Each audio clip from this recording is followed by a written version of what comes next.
In our today's lecture, we will discuss eigenvalues and eigenvectors. For this, we need some basic information. Basic information regarding symmetric matrix, skew symmetric matrix, Hermitian matrix, skew Hermitian matrix. First of all, we have symmetric matrix. ये वाली जो matrix हैं ये हमने lower classes में की हुई हैं. तो इसमें होता क्या है कि कोई भी एक मैट्रिक्स है, स्क्वायर मैट्रिक्स होनी चाहिए. तो ये जो मैट्रिक्स है स्क्वायर मैट्रिक्स ए, उसको हम रिप्रेजेंट कैसे करते हैं? ए आई जे से रिप्रेजेंट करते हैं. अगर उसके एलिमेंट जो ए आई जे है इक्वल टू ए जे आई हो, ऐसी मैट्रिक्स सिमेट्रिक मैट्रिक्स कहलाती है. तो इसमें और यहाँ पे वैल्यू क्या बनती है कि इसका मतलब हुआ कि A transpose should be equal to A. For example हमने यहाँ पे एक स्क्यू सिमेट्रिक मैट्रिक्स लिखी है जिसमें हमने यहाँ पे डायगोनल एलिमेंट कुछ भी लिख दिया ए बी सी, और यहाँ जो एलिमेंट है वही यहाँ इस तरीके से एफ जी एच. पहले हमने ये देखो ये डायगोनल लिख दिया कुछ भी, फिर ये और ये और ये एंट्री हमने सेम लिखी है. तो ये हमारे पास बन जाती है सिमेट्रिक मैट्रिक्स. इसके बाद फिर नेक्स्ट है skew symmetric matrix. Skew symmetric matrix में हमारे पास कंडीशन क्या आ जाती है कि A I J should be equal to minus A J I. तो इसमें हमारे पास वैल्यू क्या हुई कि अगर डायगोनल है तो डायगोनल तो आई आई 1 1 2 2 3 3 होता है डायगोनल एंट्री. तो इसलिए हमारी वैल्यू क्या बन गई? A I I is equal to minus A I I. इनको इससे रिजल्ट क्या हो गया? 2 A I I equal to 0, 2 can't be equal to 0. So only possibility is this that A I I is equal to 0. तो हमारे पास फिर value क्या बनेगी? यानी कि तीनों डायगोनल एंट्रीज 0 होंगी. और इसके अलावा अब यहाँ क्या है? देखो तीनों डायगोनल एंट्रीज हमारी 0 हो गई, और जो वैल्यू यहाँ है एफ, दोनों एक दूसरे के नेगेटिव साइन के साथ हैं. तो यहाँ अगर g है तो यहाँ माइनस g है, यहाँ माइनस h है तो इधर प्लस h है. मतलब हमने वैल्यूज इस तरीके से लिखी हैं कि नेगेटिव का डिफरेंस के साथ. तो यहाँ पे वैल्यू क्या होती है कि a transpose is equal to minus a.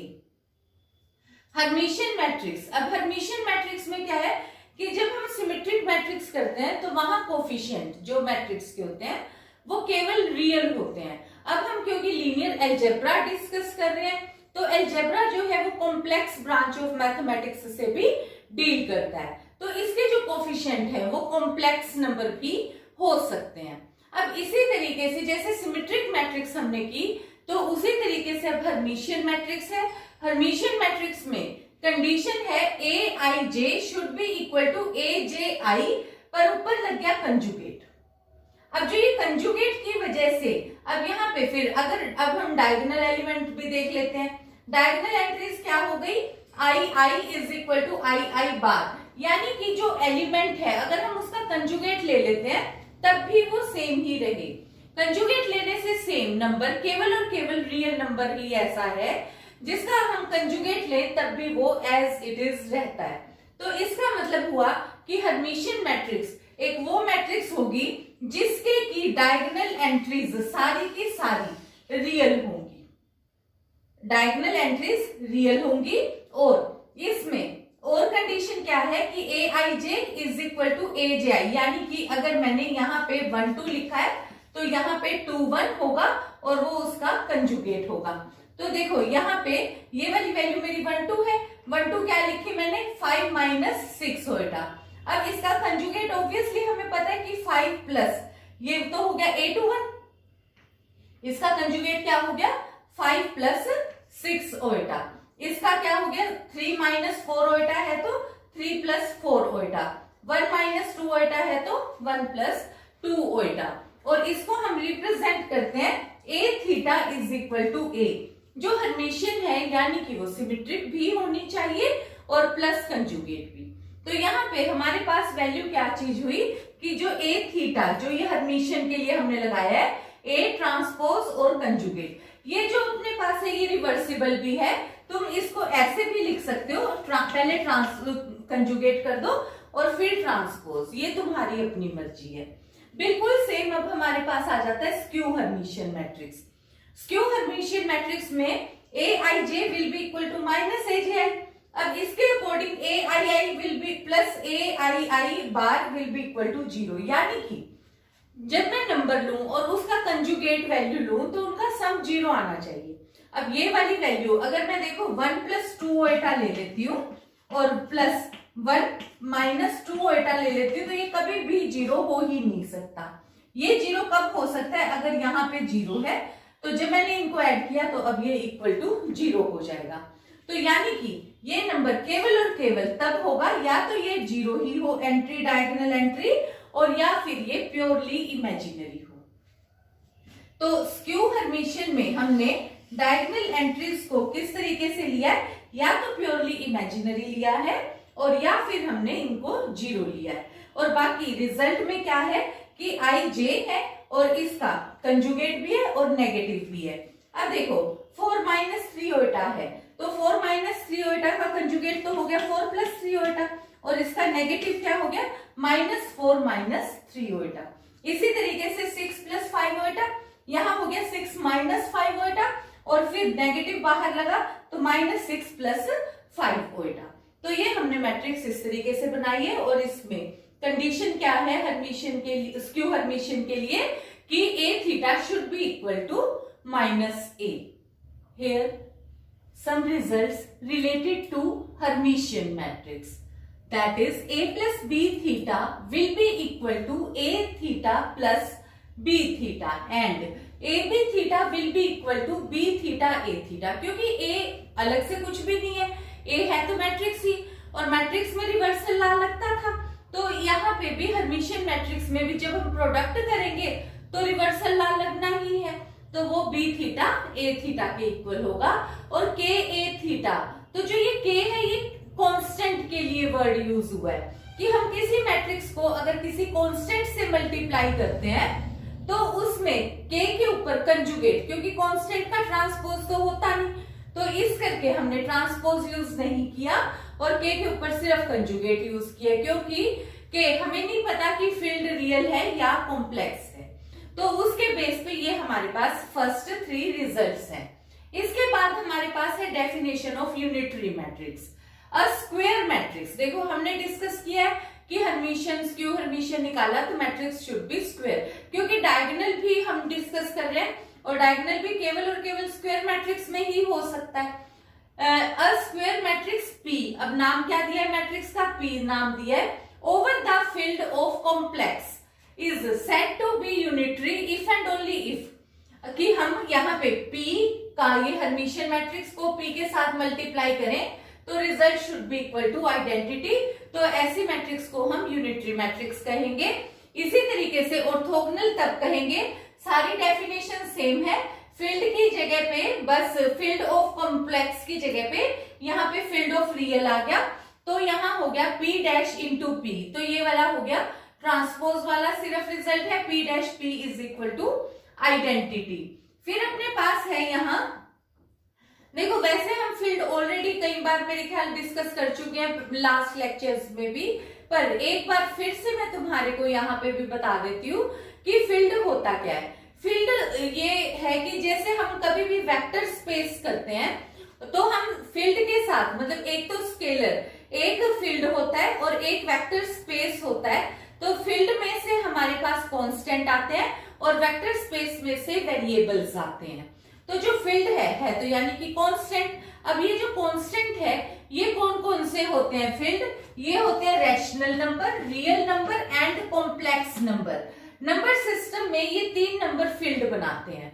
जो ये फील्ड की प्रॉपर्टीज होती है, फील्ड की हमारे पास टोटल 11 प्रॉपर्टीज होती हैं, 5 अंडर एडिशन, 5 अंडर मल्टीप्लीकेशन, और छठी होती वो लास्ट अपने पास 10 होगी, और इसके बाद 11th होती है डिस्ट्रीब्यूटिव प्रॉपर्टी।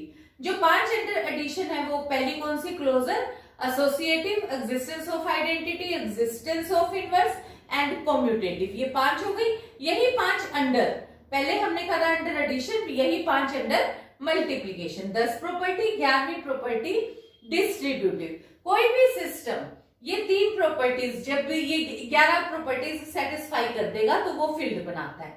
और ये 11 प्रॉपर्टी केवल और केवल रैशनल नंबर, रियल नंबर और कॉम्प्लेक्स नंबर बनाते हैं।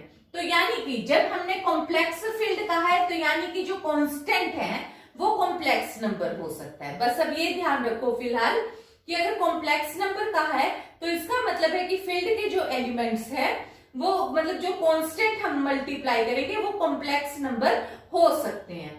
एलिमेंट भी मैट्रिक्स के कॉम्प्लेक्स नंबर हो सकते हैं। और रियल कहेंगे, फील्ड ऑफ रियल का मतलब होता है कि हम एलिमेंट्स रियल यूज करेंगे, कॉम्प्लेक्स एलिमेंट यूज नहीं कर सकते मैट्रिक्स के अंदर। फिर इसके बाद हमारे पास है रियल मैट्रिक्स। यूनिटरी मैट्रिक्स कब कहलाएगी? If it is orthogonal.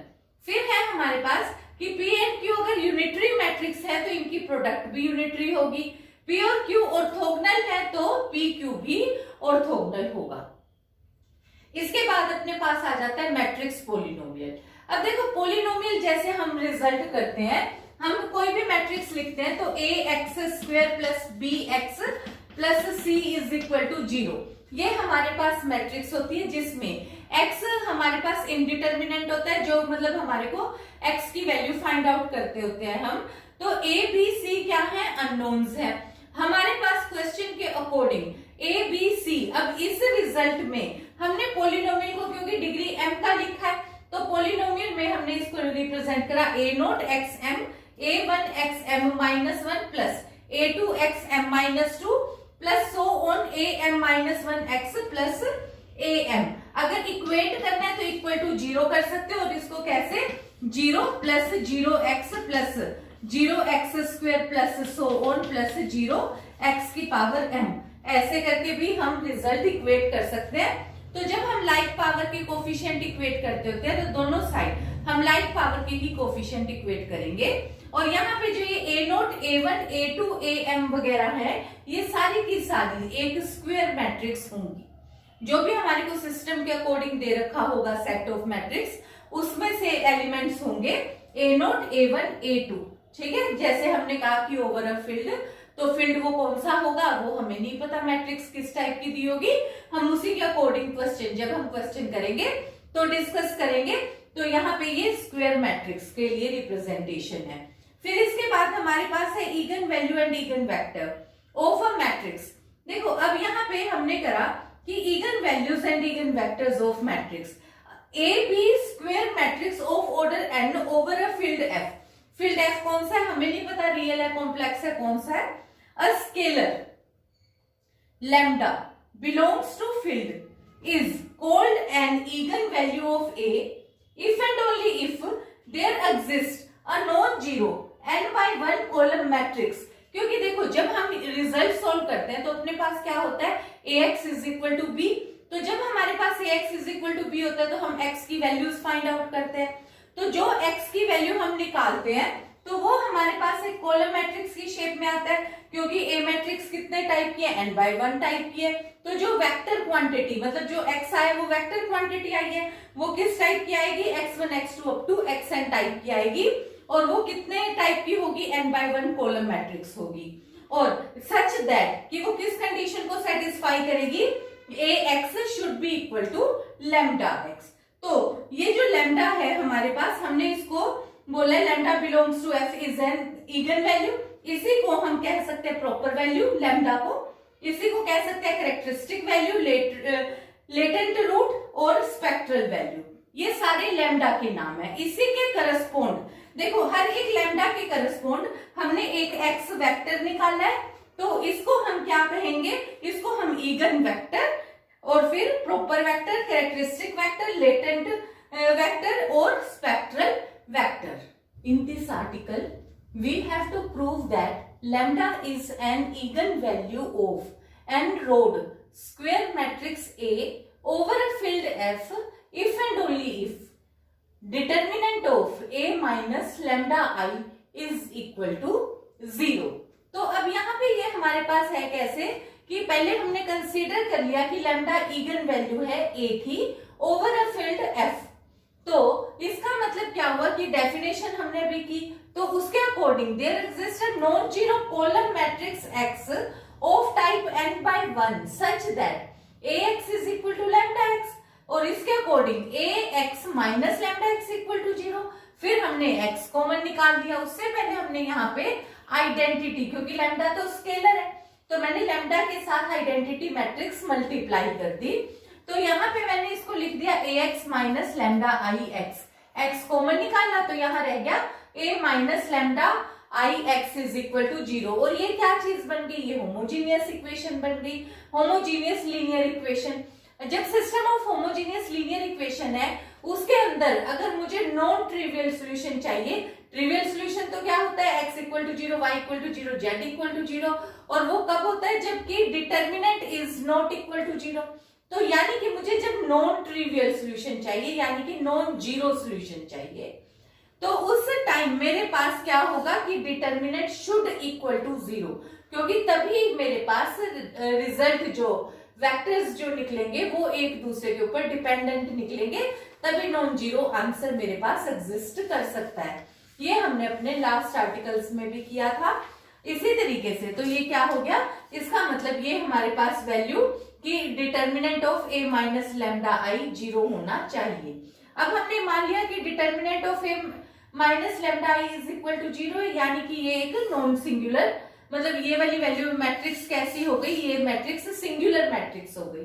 तो यहाँ पे मैंने कहा कि अगर ये सिंगुलर मैट्रिक्स है, अगर ये सिंगुलर मैट्रिक्स है तो इसके साथ अगर मैं x मल्टीप्लाई करूंगी तो वो अपने पास इक्वल टू 0, इसका एक नॉन ट्रिवियल सॉल्यूशन आएगा, क्योंकि मैट्रिक्स सिंगुलर है, उसके साथ x मल्टीप्लाई करूंगी तो डिपेंडेंट सॉल्यूशन आएगा, तो यानी कि नॉन ट्रिवियल सॉल्यूशन आएगा।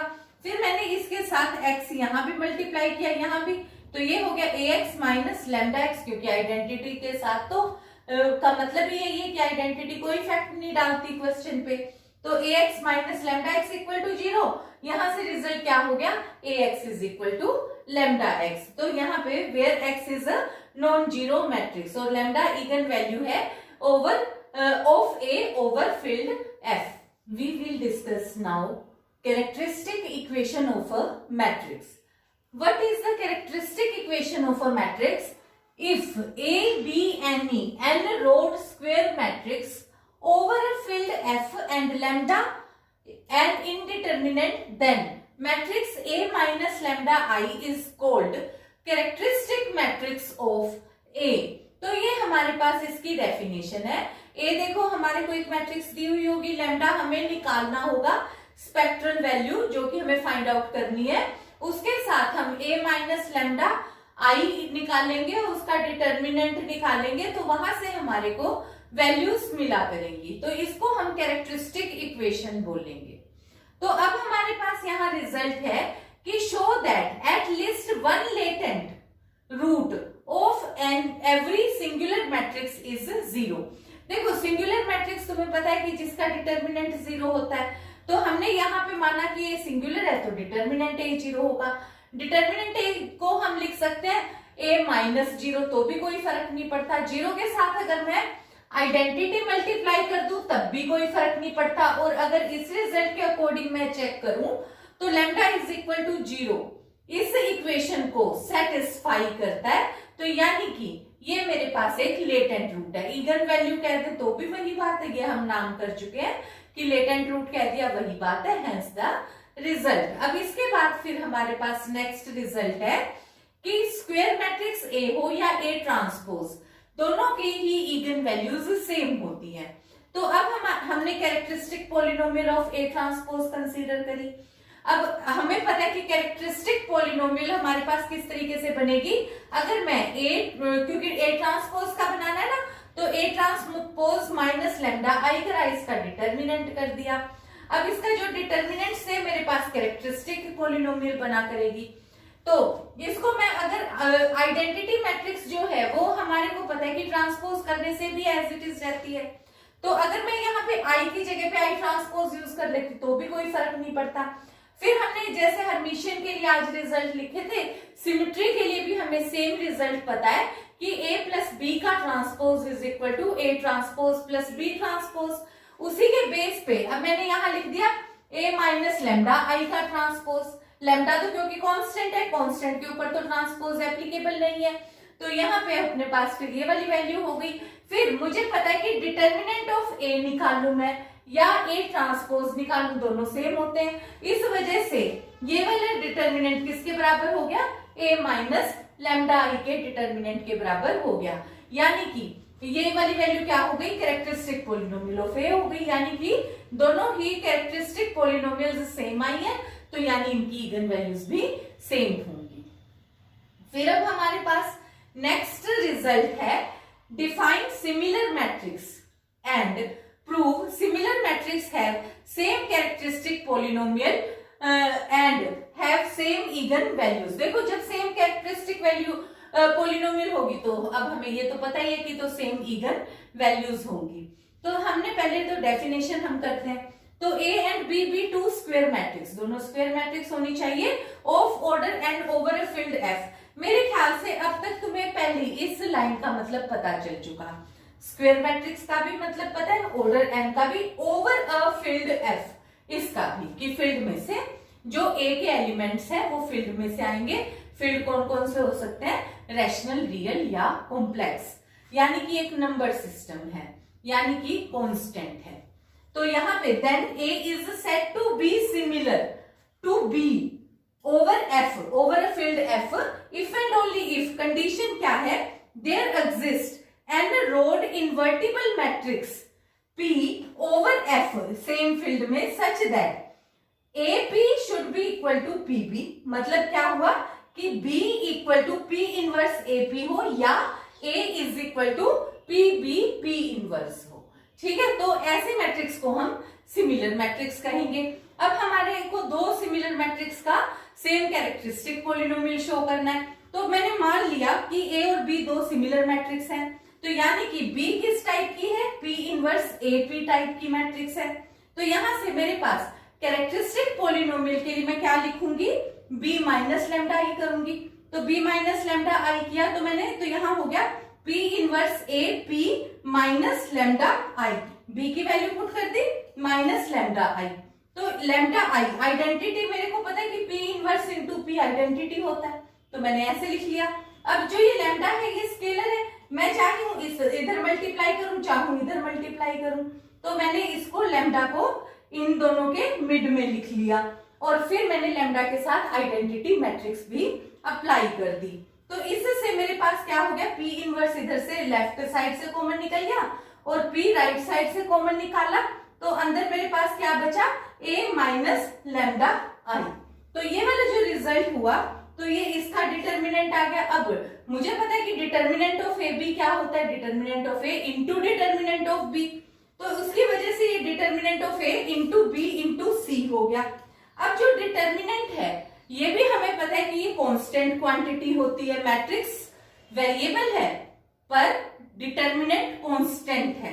तो कांस्टेंट को हम हमें पता है कि कॉम्यूटेटिव एसोसिएटिव किसी भी तरीके से हम इनको इंटरचेंज कर सकते हैं।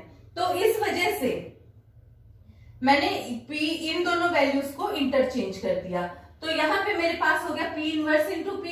फिर मैंने इन दोनों को फिर कंबाइन कर दिया, क्योंकि determinant of A into B is equal to determinant of A into determinant of B।